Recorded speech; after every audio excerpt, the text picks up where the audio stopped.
오늘 이 말씀은 예수님을 크게 오해했던 당시의 바리새인들과 또 제자들도 그렇게 오해했던 양쪽의 두 무리가 동일하게 예수님을 오해한 내용을 먼저 언급하고 있습니다.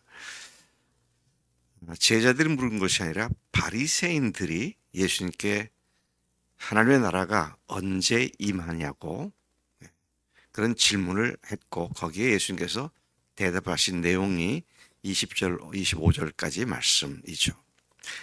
그들의 질문은 매우 잘못된 전제하에 던져졌습니다.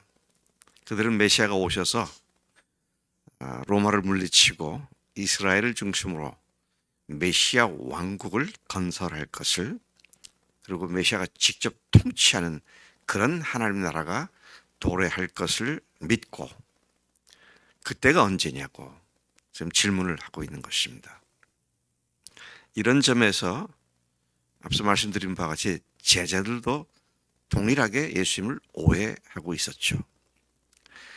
그런데 그것뿐만 아니라 거기서 끝난 것이 아니라 오늘날도 이렇게 예수님을 엉뚱하게 오해하는 사람이 너무도 많습니다. 믿는다고 하는 사람 중에서, 또 그 중에서도 구원에 확신이 있다고 말하는 사람 속에서도, 또 심지어 부활로 구원을 확증했다고 하는 사람들조차도 자신들이 기대하는 예수, 자신들이 기대하는 메시아가 이 세상 것으로 국한되어 있는 것처럼 착각하는 사람들이 너무나 많은 것 같아요.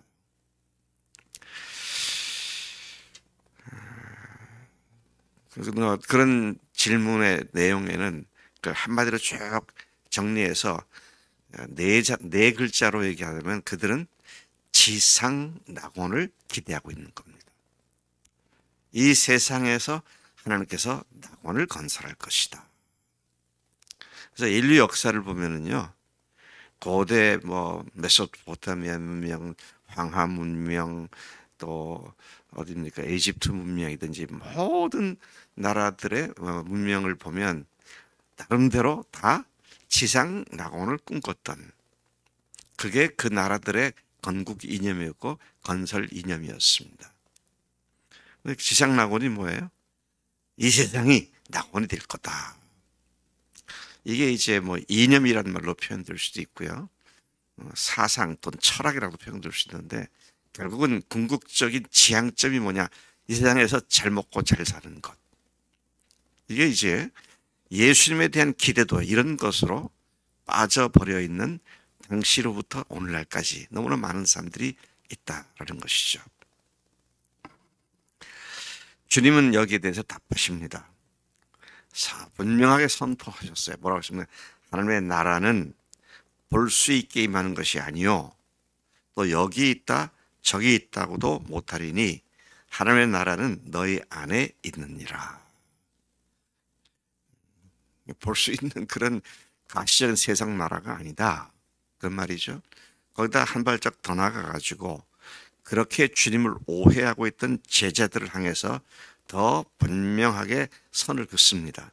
너희가 인자의 날 하루를 보고자 하되 보지 못하리라. 너희들이 기대하는 그런 메시아 왕국은 오지 않는다, 그런 말씀한 것이죠. 여러분, 그 나라는 언제 옵니까? 주님 오실 때 그분께서 완성시켜서 오시게 되지, 우리가 사는 세상에 인간들이 정치적인 구조나 사회 제도나 복지 제도나 이런 것 갖고 되는 것이 아니다, 이런 말씀을 하고 있는 것입니다. 3년간 믿고 소망하고 따랐던 예수님께서 왕위에 즉위하셔서 그분의 왕국에서 요직을 맡아 그분과 함께 통치하게 될 그런 날을 꿈꾸고 있던 제자들에게 찬물을 쫙 끼얹은 그런 말씀입니다. 그런 날은 하루도 없다. 그런 날 하루를 보기를 원해도 그건 오지 않는다, 이제 그런 말씀을 하시는 것이죠. 그러니 23절에 보면 보라, 하나님 나라의 메시아가 여기 있다 저기 있다 그렇게 말을 하더라도 그런 말에 미혹되지도 따르지도 말고 마치 그건 뭐 같으냐면 번개가 하늘 아래 이쪽에서 번쩍하면 하늘 아래 저쪽에서까지도 비침같이 인자도 자기 날에 그러하리라. 무슨 말입니까? 주님이 오시는 그날은 주님이 우리가 불렀던 찬송처럼 왕으로 주님으로 온 세상에 다시 오시게 될 그날은 일순간에 즉각적으로 오시는 것이 전 지구적 현상이지 뭐 이쪽 구통에서 여기 하나님 나라 여기 이루어지겠다 뭐 여기가 왕국이다 그런 것이 아니다. 그런 말씀을 하고 있는 것이죠. 그러면서 주님께서 한 말씀 더 하십니다. 그런 날이 오르면 인자가 먼저 죽임을 당하고 고난을 받고 이 세대의 버림을 받아야 할 것이다. 당신의 죽으심을 미리 또 다시 한번 예고하시는 말씀이죠. 지상낙원이 뭡니까? 평안하게 잘 먹고 잘 사는 세상을 만드는 것이다. 사람들은 그렇게 예수님을 메시아로 기대했었지만 주님은 온 세상이 하나님의 통치에 온전히 순종함으로써 하나님께서 세상을 만드신 목적을 성취하시는데 관심을 집중시키셨다는 것이죠. 그것을 위해 주님은 죽으시고 부활하셨고 오늘 우리에게 성령님을 보내주셨고 그 완성을 교회로 제시해 주시고 계시다는 것입니다. 여러분 참 노후에 별 불편함 없이 잘 먹고 잘 살 수 있도록 젊을 때 열심히 돈도 벌고 그렇게 하잖아요. 제가 이제 노후가 됐어요. 계산해 보니까 앞으로 10년 살지 모르겠어. 뭐 짧아요. 신학교 은퇴한 지가 엊그제 같은데 벌써 10년이 지났고요. 글쎄 한 10년 더 살지 모르겠어요. 근데 그걸 위해서 쌓아두는 것 아무 의미 없습니다. 열심히 써야지. 베풀어야지. 그렇게 베푸는 삶을 살고 열심히 나누는 삶을 사니까 하나님께서 대통령들이 묵는 방에 하룻밤도 자기도 하시잖아요. 그 참 희한한 겁니다. 누리게 하시는 하나님이시지 내가 그걸 마련해갖고 내가 내 손으로 그걸 구축해 놔야지 그게 아니더라 하는 것이죠. 26절에서 30절까지 보면 노아의 때와 롯의 때에 비교해서 주님이 오실 때를 이럴 때다 이렇게 된다 말씀하시죠. 노아의 때나 롯의 때와 마찬가지로 인자의 때도 그렇게 될 것이다. 27절에 보니까요. 노아가 방주에 들어가던 날까지 그랬어요. 또 그 밑에 내려가 보면은 그 롯이 어떻게 했습니까? 롯의 당시에 그 사람들이 하늘에서 불이 비 오듯 쏟아져서 그들을 멸망시킬 때까지 방주에 들어간 날까지 멸망시킬 때까지 무슨 말입니까?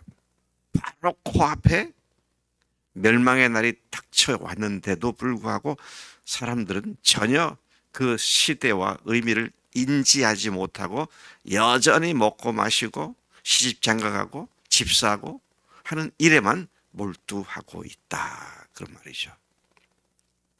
참 이런 면에서 우리의 삶의 진정한 우선순위가 하나님이 통치하시는 예수님이 통치하시는 그분을 왕으로 모신 삶을 사는 데 있는가 아니면 이 세상에서 여전히 잘 먹고 잘 사는 것 내 자식 새끼들 잘 키우는 것 여기에만 관심이 가 있는가 그러니까 우리가 우선순위가 어디에 있느냐 하는 것을 생각하게 만드는 이야기입니다. 주님께서는 멸망이 목전에 이르러도 회개할 줄 모르고 인간들은 이 세상 생활에만 전념하고 집중하고 천국은 생각하지 않으며 이건 뭐예요? 어떤 겁니까? 그렇게 사는 삶은 뭐예요? 자기가 죄인된 자기 중심은 인간을 천국 하나님의 통치에서 멀어지게 하는 죄를 짓게 만들고 만다는 것이죠. 시집 장가 가고 먹고 마시는 그 자체가 죄는 아니잖아요. 뭐 잘못된 거 있습니까? 그렇게 살죠 우리가 다. 그런데 하나님을 잊고 그것을 위주로 사는 것이 문제다는 것이죠.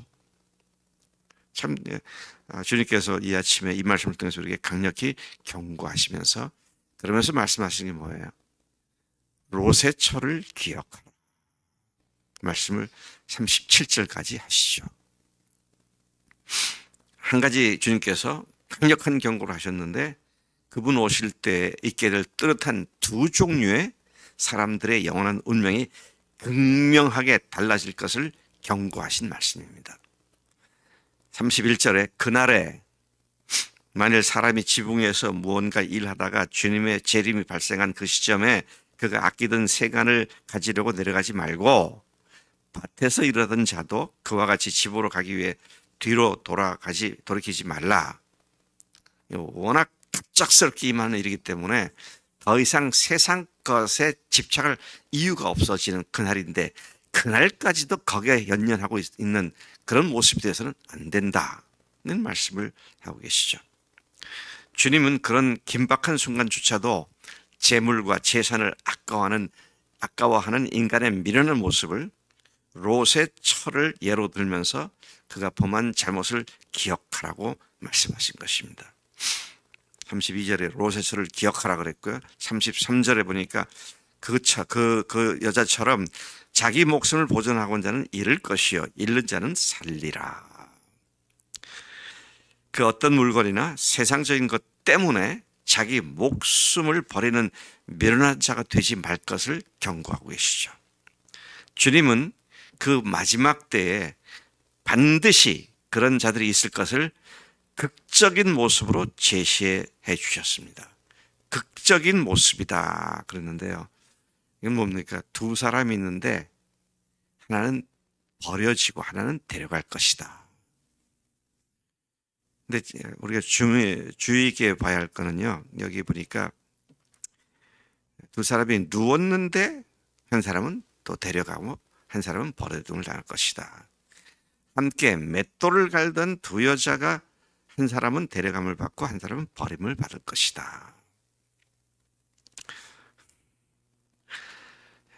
이내는 어느 쪽일 것 같아? 지금 주님이 딱 오신다면 버림받는 상태일까? 데려감을 받는 상태일까? 확실해? 예. 깨어 있어야 돼요. 깨어 있어야 돼요. 근데 여러분 조심해야 되는 건요. 잘 보세요. 이게 참 주님이 참 묘한 말씀하셨어요. 31절에 뭐라고 되어 있습니까? 31절에 그날에 그랬잖아요. On that day 그날 day 그날 그랬어요. On that day 그날에 그러는데 34절은 뭐라고 그랬어요? On that night 그 밤에 그랬습니다. 그러니까 전 지구적인 현상으로 주님이 오시는 것이 이루어진다는 거잖아요. 우리가 지금 새벽 6시가 가까이 갑니다. 그러면 저 지구 반대쪽에 칠레, 페루 그쪽은 지금 몇 시인가요? 저녁 6시 가까이 됐잖아요. 12시간 차이가 나니까. 여기 우리나라 밤 10시면 거기는 낮 10시가 되는 거고요.